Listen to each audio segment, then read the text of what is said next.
Praise the lord. మన ప్రభువును మన రక్షకుడైన యేసుక్రీస్తు వారి ఉన్నతమైన శక్తి కలిగిన నామంలో మీ అందరికీ మా హృదయపూర్వక వందనములు. ఈరోజు దేవుని వాక్యము, ఆయన దీపము నా తలకు పైగా ప్రకాశించెను, ఆయన తేజము వలన నేను చీకటిలో తిరుగులాడుచుంటిని. యోబు గ్రంథము 29వ అధ్యాయము 3వ వచనము. When his lamp shone upon my head and by his light I walked through darkness. Job chapter 29 verse 3. ఈ రోజుకు గాను కృపగలిగిన దేవుడు మనకు అనుగ్రహించిన వాక్య భాగమును బట్టి ధ్యానించుకుందాము.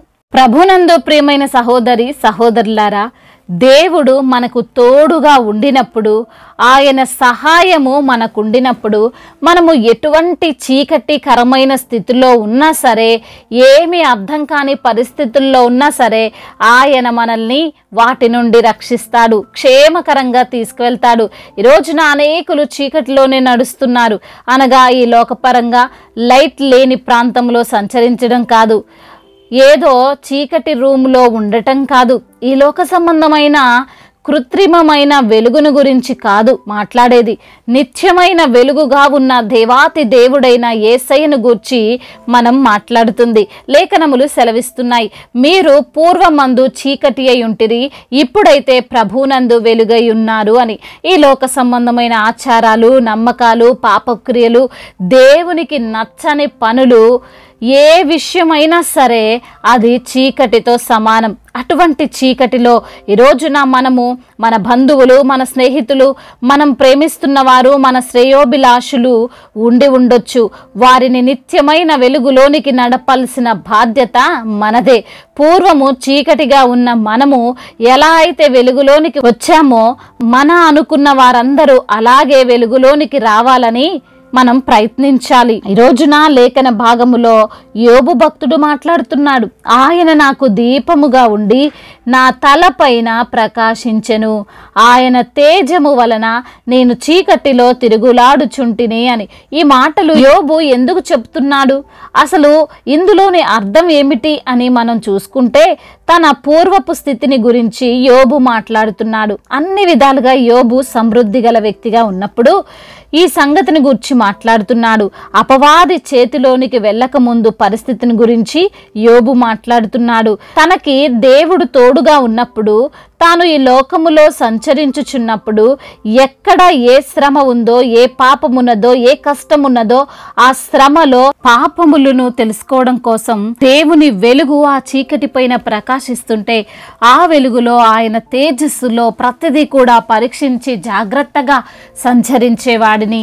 ఆయన నాకు దీపంగా ఉన్నాడు గనుక నేను ఇన్ని రోజులు క్షేమంగా సురక్షితంగా ఉన్నానని యోబు జ్ఞాపకం చేసుకుంటున్నాడు.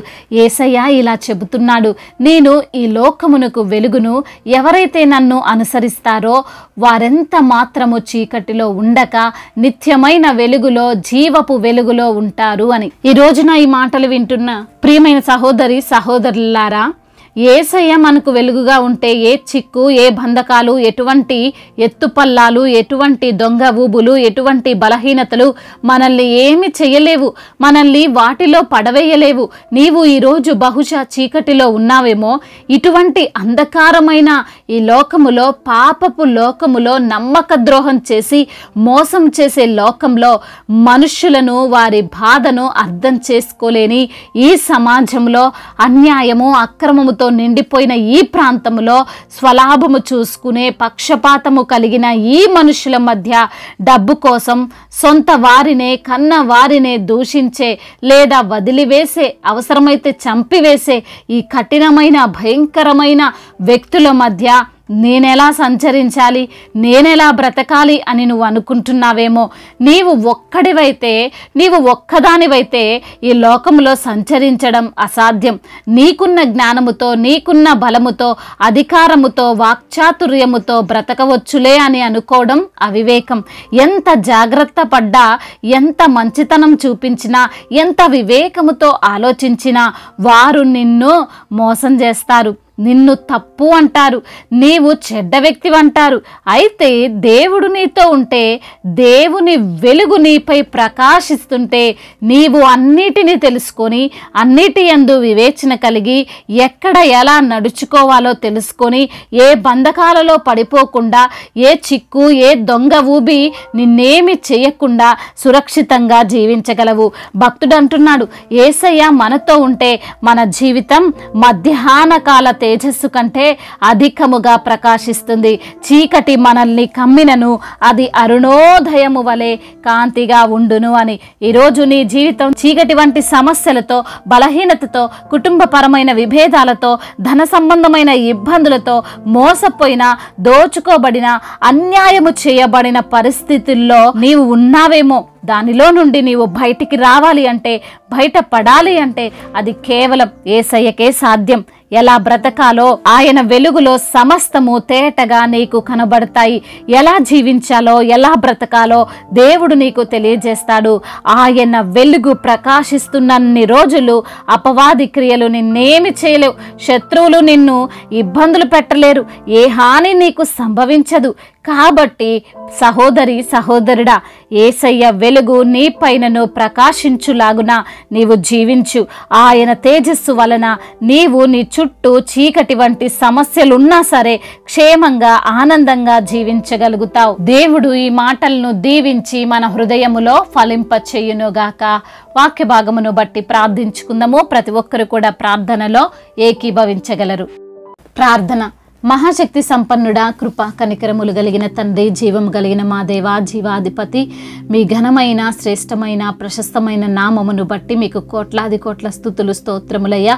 అవును నా తండ్రి, మీరు మాతో మాట్లాడారు, మమ్మల్ని బలపరిచారు తండ్రి, మీకు స్తోత్రములు అయ్యా. అవునయ్యా, మీరు మాకు తోడుగా ఉండినప్పుడు, మీ సహాయము మాకున్నప్పుడు, ఎటువంటి చీకటికరమైన స్థితిలో మేమున్నా సరే, ఏమీ అర్థం కాని పరిస్థితుల్లో మేమున్నా సరే, మీరు వాటన్నిటి నుంచి రక్షిస్తారని, క్షేమకరంగా మమ్మల్ని నడిపిస్తారని, మీ యొక్క వెలుగును మాపై ప్రకాశింపజేసి మమ్మల్ని సురక్షితంగా, క్షేమకరంగా నడిపిస్తారని ఈ రోజున నా తండ్రి వాక్యము ద్వారా మీరు తండ్రి మాతో సూటిగా, తేటగా మాట్లాడి మమ్మల్ని బలపరిచి, ధైర్యపరిచి, ఎంతో నమ్మకాన్ని కలిగించినటువంటి మీ సత్యమైన మాటలను బట్టి మీకు స్తోత్రములు. అవును దేవా, అవును ప్రభువా, అయ్యా, మేము చీకటిలో ఉండినప్పుడు మమ్మల్ని సురక్షితంగా నడిపించగలిగే వెలుగుగా నీవు ఉన్నావు నా తండ్రి. అవునయ్యా, ఈ రోజున ఎందరైతే బిడ్డలు ఏ సమస్యలతో ఉన్నారో, ఇరుకులతో, ఇబ్బందులతో ఉన్నారో, వేదనతో ఉన్నారో, బాధతో ఉన్నారో, కృంగిపోతున్న స్థితిలో, నలిగిపోతున్న స్థితిలో, జీవితం పైన విరక్తి కలిగిన స్థితిలో అయా మరి తండ్రి అనుక్షణము భయముతో, ఆందోళనతో జీవిస్తున్న ప్రతి బిడ్డను తండ్రి మీరు ధైర్యపరచండి, బలపరచండి. మీ కృప, మీ కనికరము, మీ కనుదృష్టి ప్రతి బిడ్డపై ఉండులాగున సహాయము దయచేయండి తండ్రి. అవునయ్యా, ఎందరైతే బిడ్డలు అనారోగ్య సమస్య చేత బాధించబడుతున్నారో వారికి సంపూర్ణ ఆరోగ్యమును దయచేయండి. జీవ మరణాలు మీ వశము నా ప్రభువా. అయా మరణాన్ని కూడా తండ్రి జీవముగా మార్చిన తండ్రి, అయా మీ యొక్క కృపలో వారికి తండ్రి సంపూర్ణ ఆరోగ్యమును దయచేయండి తండ్రి. అయా మీరే సహాయము దయచేయమని వేడుకుంటున్నాం. ఆర్థిక సంబంధమైన విషయాలలో ఎటువంటి లోటు కలిగి ఉన్నారో నా ప్రభువా, ఎటువంటి రుణ భారాలతో ఉన్నారో అన్నీ ఎరిగిన దేవుడు ప్రభా, వారికి ఉన్నటువంటి రుణ భారాల నుండి విడుదల దయచేయమని బ్రతిమిలాడుకుంటున్నాం.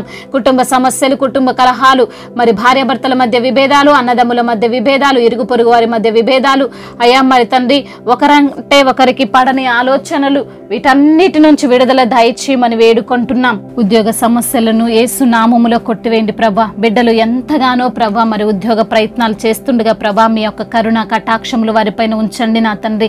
వారి ప్రతి ప్రయత్నాన్ని సఫలము చేయండి నా ప్రభువా. మీరే జ్ఞానం ఇచ్చి వారిని నడిపించండి ప్రభా. అయ్యా మరి ఎందరైతే బిడ్డలు ప్రభా అయ్యా మరి తండ్రి సంతానము లేక బాధపడుతున్నారో వారికి సంతానమును మీరు అనుగ్రహించండి తండ్రి. అదే విధంగా నా ప్రభువా అయ్యా ఎందరైతే బిడ్డలు తండ్రి కోర్టు సమస్యల చేత నలిగిపోతున్నారో వారికి తండ్రి మీరే సహాయము దయచేయండి ప్రభా. అయ్యా వారి పక్షముగా మీరుండి న్యాయమును తీర్చమని బ్రతిమిలాడుకుంటున్నాం తండ్రి. అదే విధంగా నా ప్రభువా దేశాన్ని, అధికారులను దీవించండి. అధికారులకు సమయోచితమైన జ్ఞానాన్ని దయచేయండి. మా భారతదేశమును తండ్రి సమాధాన దేశముగా నిలవబెట్టండి ప్రభా. అదే విధంగా నా తండ్రి యవన బిడ్డలందరికీ మీరు తోడుగా ఉండండి. ముఖ్యంగా మీ యందు భయభక్తులు కలిగినటువంటి జీవితాన్ని వారికి మీరు మీరు ప్రసాదించండి. దైవజనులందరికీ మీరు తోడుగా ఉండండి అయ్యా. వారిని మీరు బలపరచండి నా తండ్రి. వారు చేస్తున్నటువంటి సేవలో వచ్చే ఒత్తిడులు, ఆటంకాలు వీటన్నిటిని వారు సహించేటువంటి అయా గుండె నిబ్బరాన్ని వారికి దయచేయమని వేడుకుంటున్నాము తండ్రి. అయా సంఘాలను విస్తరింప చేయండి. సంఘానికి మీరే శిరస్సు అయి ఉండమని, మీ యొక్క ఆత్మచేత వారిని నడిపించి బలపరిచి స్థిరపరచమని అయా మరి తండ్రి, ఇంకా ఎటువంటి సమస్యలు ఉన్న ఆ సమస్యలన్నిటి నుండి విడుదల దయచేయమని బ్రతిమిలాడుకుంటూ తండ్రి, ఇంతవరకు చేసిన ప్రార్థన అంతటిని మీ పాద సన్నిధిన చేర్చుకోమని మా నాథుడు, సర్వశక్తిమంతుడు, సర్వాధికారి, ఉన్నతుడైన యేసుక్రీస్తు వారి శక్తి కలిగిన నామంలో ఈ ప్రార్థనను అడిగి వేడుకొని పొందుకొని ఉన్నాము తండ్రి. ఆమెన్. ఈరోజు పెళ్లి రోజు మరియు పుట్టినరోజు జరుపుకున్న వారందరినీ దేవుడు దీవించి సకల మేలులతో, సకల ఆశీర్వాదములతో, కృపాక్షేమములతో దేవుడు మిమ్మల్ని నింపునుగాక. మీ యొక్క ప్రార్థన అవసరతలను మాకు తెలియజేయగలరు. మీ కొరకు మేము తప్పక ప్రార్థిస్తాము. మొదటిసారిగా మన యొక్క ఆదరణ వాక్యం చూస్తున్నట్లయితే తప్పకుండా సబ్స్క్రైబ్ చేసుకోగలరు. ఈ వాక్యం మీకు ఆశీర్వాదకరముగా ఉండినట్లయితే అనేకులకు కూడా ఈ వాక్యాన్ని పంపి మీరు కూడా దేవుని యొక్క రాజ్య సువార్తలో పాలిభాగస్తులు కావాలని దేవుని పేరిట మనవి చేసుకుంటున్నాను. May God bless you all. దేవుడు మిమ్మల్ని దీవించి బలపరిచి స్థిరపరచునుగాక.